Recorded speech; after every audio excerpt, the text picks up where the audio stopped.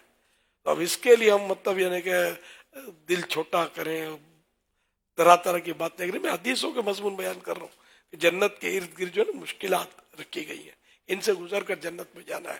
اور جہنم کے ارد گرد لذتیں رکھی گئی ہیں، لذتوں میں آدمی پھنس جاتا ہے، پھسل جاتا ہے، گر جاتا ہے جہنم میں. تو اللہ پاک ہم سب کو اپنے اور اپنے پیارے حبیب صلی اللہ علیہ وسلم کے جو بھی احکامات ہیں جو ہمیں علماء سمجھاتے ہیں، ان پر آنکھیں بند رکھ کر عمل کرنے کی توفیق عطا فرمائے. کہ جس نے عقل کا گھوڑا دوڑایا اس نے ٹھوکر کھائی. عقل کو تنقید سے فرصت نہیں، عشق پر اعمال کی بنیاد رکھ. صلو علی الحبیب صلی اللہ علیہ محمد. صلاۃ و تسبیح کے تعلق سے کچھ سوالات ہیں. صلاۃ و تسبیح کو صلاۃ و تسبیح کیوں کہتے ہیں؟ اس میں 300 بار مخصوص تسبیح پڑھی جاتی ہے. کیا اکیلے صلاۃ و تسبیح پڑھ سکتے ہیں؟ بالکل پڑھ سکتے ہیں. اس کی کیا فضیلت؟ صلاۃ و تسبیح پڑھنے کی کیا فضیلت ہے؟ اس نماز کا بے انتہا ثواب ہے. اللہ کے پیارے پیارے آخری نبی صلی اللہ علیہ وسلم نے اپنے چچا جان حضرت سیدنا عباس رضی اللہ تعالیٰ عنہ سے فرمایا کہ اے میرے چچا جان، اگر ہو سکے تو صلاۃ و تسبیح ہر روز ایک بار پڑھیے، اور اگر روزانہ نہ ہو سکے تو ہر جمعے کو ایک بار پڑھ لیجئے، اور یہ بھی نہ ہو سکے تو ہر مہینے میں ایک بار، اور یہ بھی نہ ہو سکے تو سال میں ایک بار, اور یہ بھی نہ ہو سکے تو عمر میں ایک بار. صلو علی الحبیب صلی اللہ علی محمد. صلاۃ و تسبیح میں پڑھی جانے والی جو تسبیحات ہیں کیا ان کو انگلیوں پر گن سکتے ہیں؟ انگلیوں پر نہیں, صرف یوں کر کے نہیں, بلکہ یوں جیسے ایک پڑھ لی تو یہ پہلا پورا ہے, یہ پورے کہلاتے ہیں. ہر انگلی میں 3 پورے ہوتے ہیں, تو یہ دبائے, دوسری میں دوسرا ہلکا سا دبا لے, جیسے تو یوں بھی حساب ہو سکتا ہے. یوں گننے بیٹھیں گے یا تسبیح ہاتھ میں رکھیں گے تو یہ طریقہ درست نہیں ہوگا. طاق راتوں کے علاوہ صلاۃ و تسبیح پڑھ سکتے ہیں؟ اصل صلاۃ و تسبیح تو ابھی سنا نا آپ نے کہ روزانہ پڑھنی ہے. انہیں بہترین یہ ہے کہ روزانہ پڑھے, پھر ورنہ جمعے کو پڑھے, تو پھر یوں بڑھتے بڑھتے زندگی میں ایک بار تو کم از کم پڑھ ہی لیے. بہتر وقت ظہر کے بعد ہے اس کا, دوپہر ظہر کی فرض نماز سے پہلے. اچھا, ہر وقت غیر مکروہ بھئی یہ صلاۃ و تسبیح پڑھ سکتے ہیں, اور بہتر یہ کہ ظہر سے پہلے پڑھے. یعنی ظہر کی نماز کا وقت شروع ہو گیا تو اب پہلے صلاۃ و تسبیح پڑھ لے, پھر نماز ظہر پڑھے, یہ بہتر ہے. اب ہمارے یہاں تو خیر رات کو اعتکاف میں پڑھی جاتی ہے, بڑی راتوں میں, تو درست ہے, اس میں کوئی کراہت کوئی ممانعت نہیں ہے, لیکن بہتر وہ تھا ظہر کے وقت ظاہر کہ پبلک جمع ہونا یہ دشوار. اگر کوئی صلاۃ و تسبیح نہ پڑھے اس کے لیے کیا حکم ہے؟ گناہگار نہیں ہوگا, ایک فضیلت سے محروم ہوا. کیا رمضان کے علاوہ صلاۃ و تسبیح پڑھ سکتے؟ ابھی ہو گیا نا اس سوال, الگ الگ پڑھ سکتے. صلاۃ و تسبیح کی جماعت کے لیے کتنے لوگوں کا ہونا ضروری ہے؟ سر اس کی کوئی جماعت واجب تو ہے نہیں, جماعت سے اس لیے ہم پڑھتے ہیں کہ اس بہانے لوگ پڑھ لیتے ہیں. تو پھر اپنے جماعت کے جو شرائط ہیں کہ ایک امام ہو, اور اس کے برابر اگر میں ایک بھی کھڑا ہو گیا تب بھی ٹھیک ہے. اس کی مطلب ٹخنے سے امام کا مقتدی کے ٹخنے سے ٹخنا جو ہے ایڑی, امام کی ایڑی مقتدی کی ایڑی سے آگے ہو, اور بہتر یہ کہ مقتدی جو ہے وہ ساتھ ہو اور ایڑی تھوڑی سی آگے ہو اس کی. امام کی ایڑی جو ہے وہ مقتدی کی ایڑی سے آگے ہو, اور یہ مقتدی جو ہے یہ ہے بائیں طرف, میرا خیال ہے لیفٹ سائڈ. اچھا, مقتدی سیدھی جانب ہو, اور ایک دو ہوں تو وہ دو بھی کھڑے ہو سکتے ہیں, لیکن مکروہ تنزیہی ہے امام کے برابر اس طرح کھڑے ہوئے تو, اور 3 اگر امام کے ساتھ اس طرح کھڑے ہوئے تو اب مکروہ تحریمی ہے کہ 3 کی صف پوری ہوتی ہے, تو اب امام کا آگے ہونا ضروری ہے, مقتدیوں کا پیچھے. نماز ہو جائے گی لیکن وہی مکروہ تحریمی عمل ہے. یہ صلاۃ و تسبیح میں کون سی صورتیں پڑھنا بہتر ہے؟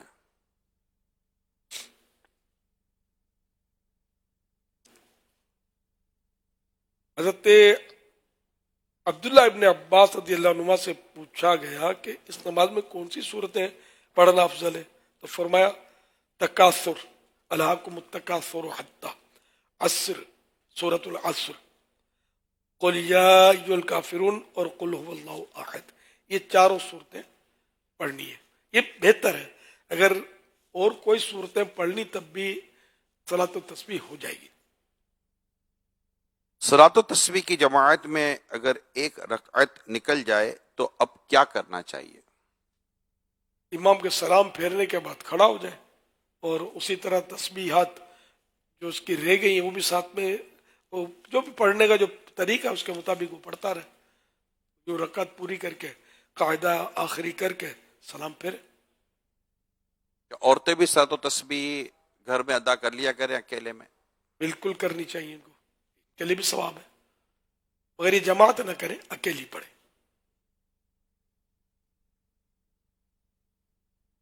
بہتر جماعت کے بغیر ہی، ہاں اکیلے ہی پڑھنا بہتر ہے. جماعت تو ہم سہولت کے لیے کر لیتے ہیں، عورتوں کے لیے، مردوں کے لیے بھی بہتر اکیلے ہے. عورتوں کے لیے تو ضروری ہے کہ وہ اکیلی ہی پڑھے.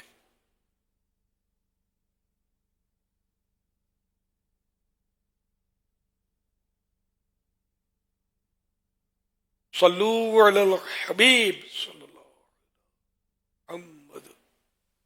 یارا میرا اہل سنت سوال یہ ہے کہ ہمیں کوئی ایسی چیز بتائیے جس سے ہم سحری میں پی لیں تو پھر ہمیں پورے دن پیاس نہ لگے.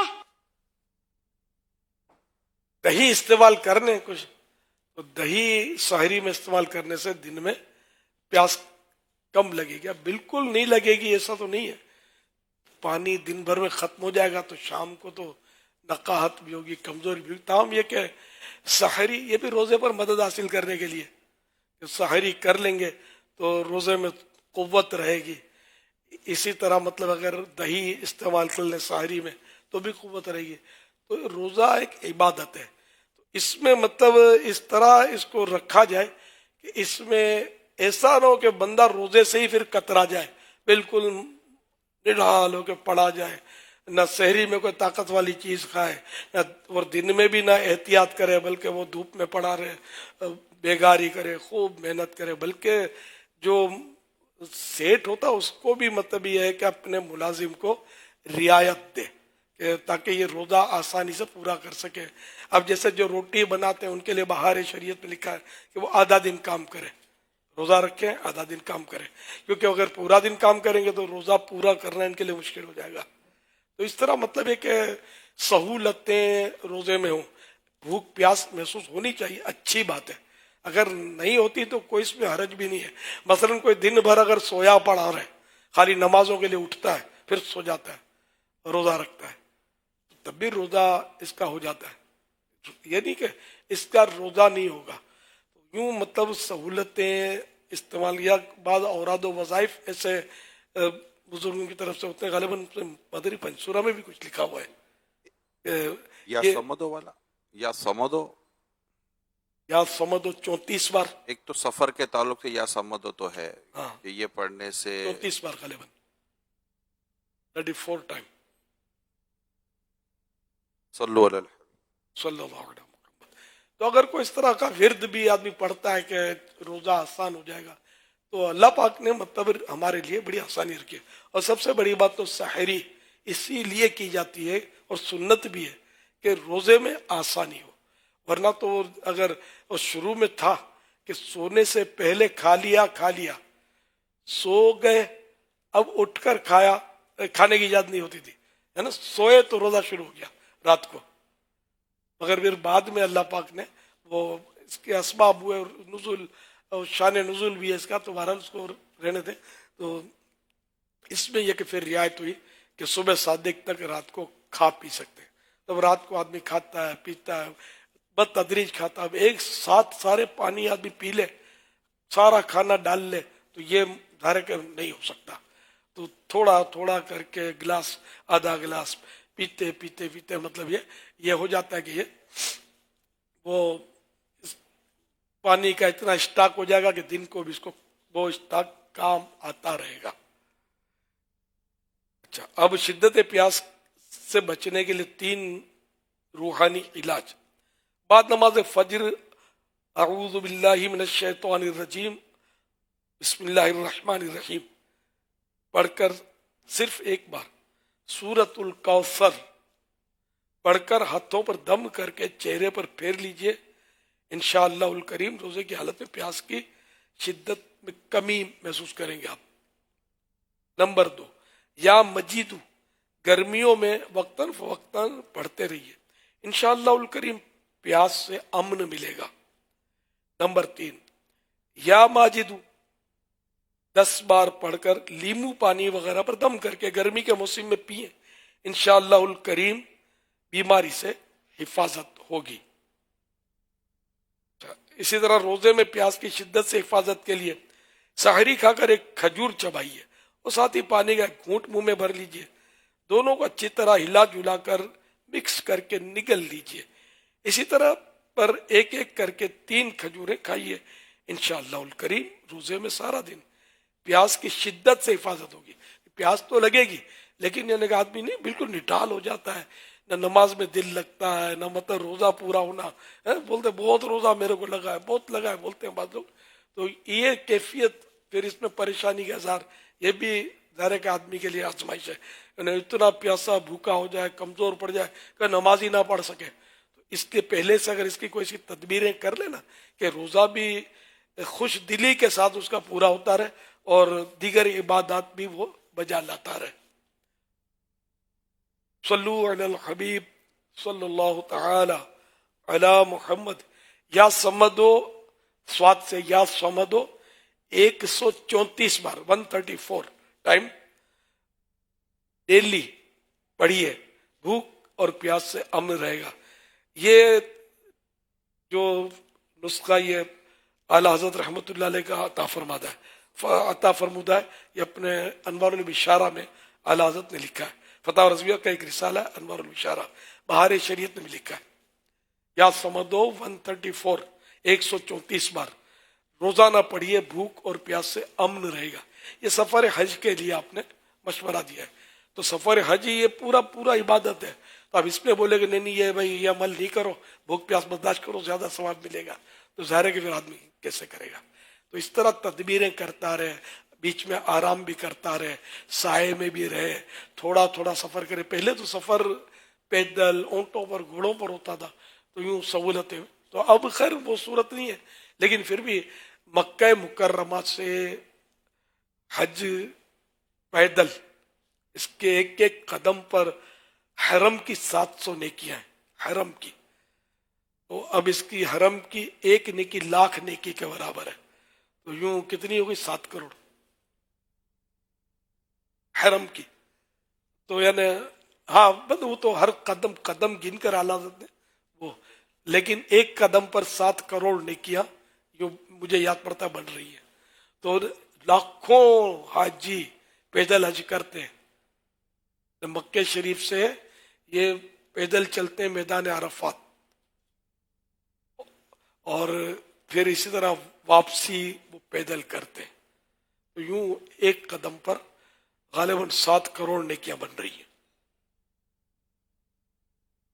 یہ تو ذرا سہولتیں تو لیں گے نا، اس کے بغیر اب بالکل کڑی دھوپ میں وہ لوگ سفر کرے تو وہ تو پہنچ ہی نہیں پائے گا، تو گر پڑے گا. ہم لوگوں کی چونکہ سہولتوں والی زندگیاں ہیں، ہم برداشت نہیں کر سکتے. الحمدللہ میں نے تو کوششیں کی ہیں شروع میں پیدل مکے سے میدان عرفات اور اس طرح. اب ظاہر ہے کہ پھر طاقت نہ رہی میرے میں. ہاں ایک قدم پر 7 کروڑ نیکیاں ہیں. مکے سے اگر عرفات جائے، پھر عرفات سے واپس حج کر کے مزدلفہ، مینا شریف، پھر مکہ شریف، تو یہ سارا راستہ جو ہے اس میں ہر قدم پر 7 کروڑ نیکیاں پیدل حج کرنے والے کے لیے. تو آدمی کو حرص ہوتی ہے. جو جوان ہیں چل سکتے ہیں ان کو یہ سعادت بار بار تو حج ملتا نہیں ہے، زندگی میں ایک آدھ بار آدمی جاتا ہے. تو اگر یہ طاقت ہے، ہمت ہے، ساتھ میں عورتیں وغیرہ بھی نہیں ہے، چھڑا ہے جیسے، اس کو ہمت اگر ہوتی ہے تو کر لینی چاہیے. لیکن جو 2 قدم پر مسجد میں بھی اسکوٹر پہ چلتا ہے، جاتا ہے، آفس میں بیٹھتا ہے اسی میں، تو وہ ہمت نہیں کرے تو شاید پھر نہیں آدھے میں بیمار ہو جائے اور پھر مجھے یاد کرتا رہے کہ بڑا جوش دلا دیا تھا، اب میرا تو یاد ہوا. اس سے پہلے سے پریکٹس ہونی چاہیے پیدل چلنے کی. آپ کی وضاحت سے لگتا ہے کہ عبادت پر قوت پانے کے لیے نہ صرف اس طرح کے معاملات کو لینا جائز بلکہ بعض صورتوں میں تو مستحب بھی ہے. ہاں نہیں تو اے سی ہٹانے پڑیں گے مسجد سے، پنکھے ہٹانے پڑیں گے. اگر پنکھے بند ہو جاتے ہیں تو کیا نماز میں دل لگے گا گرمیوں میں؟ یار آج انتہائی گرمی تھی، 36 جو اس میں تھی میری 36 گرمی ہوتی ہے. تو اب یہ کہ آپ بولو کہ نماز میں تو مشقت ہونی چاہیے، محنت ہونی چاہیے، روزے میں مشقت ہونی چاہیے، تو پنکھا بند کر کے رہیں، اے سی کا تو نام بھی نہ لیں آپ، اور بالکل کمرہ بھی بند رکھیں کہ ہوا نہ آئے، اور روزے کا مزہ اٹھائیں. یار یہ تو پھر زبردستی کا سودا ہے نا. تو تو عبادت میں نماز میں دل اسی صورت میں لگے گا یا کم از کم گرمی میں پنکھا تو چل رہا ہو. اور جو اے سی کے بغیر جو نہیں، جیسا اب اس وقت غالباً اے سی چل رہا ہوگا، تو یہ کہ ہزاروں عیسائی بھائی ہیں، تو اگر اے سی چل رہا ہے تو ٹھیک ہے، مطلب یعنی کہ اطمینان سے علم دین سیکھ رہے. اگر گرمی ہے، پسینہ بہہ رہا ہے، خارشیں کر رہے ہیں اور دل مطلب کھلی فضا میں جانے کو چاہتا ہے، ایک نقصان ہی تو ہوگا. یہ نماز میں بھی دل نہیں لگے گا. سہولت جو شریعت نے جائز رکھی وہ لے سکتے ہیں، بلکہ لینی چاہیے تاکہ ہماری عبادت اچھی طرح ہو سکے.